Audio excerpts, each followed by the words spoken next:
কিন্তু আমরা দেখলাম আইন বীর আইনে পরিণত হলো। সংখ্যার জোর দেখিয়ে এমপি বেশি ছিল, বীর আইনে পরিণত হলো।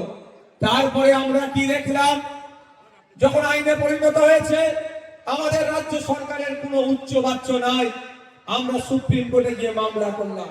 গতকালকে রাজ্যের মুখ্যমন্ত্রী সম্পূর্ণরূপে মিথ্যাচার করেছে। রাজ্যের মুখ্যমন্ত্রী মামলাতে দাঁড়িয়ে বলছেন যে ওয়াকফের বিরুদ্ধে নাকি রাজ্য সরকার মামলা করেছে।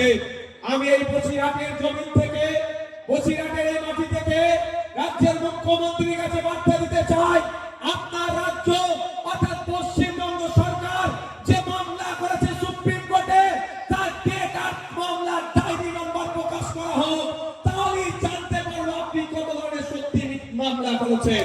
আমি আপনাদের বলছি, মমতা ব্যানার্জি, এই মামলার ডায়েরি হয় সুপ্রিম কোর্টে মামলার, যেমন মামলার নাম্বার বলি তো আমরা, সুপ্রিম কোর্টের ডায়েরি নাম্বার বলে, তাহলে প্রকাশ করতে পারবে না।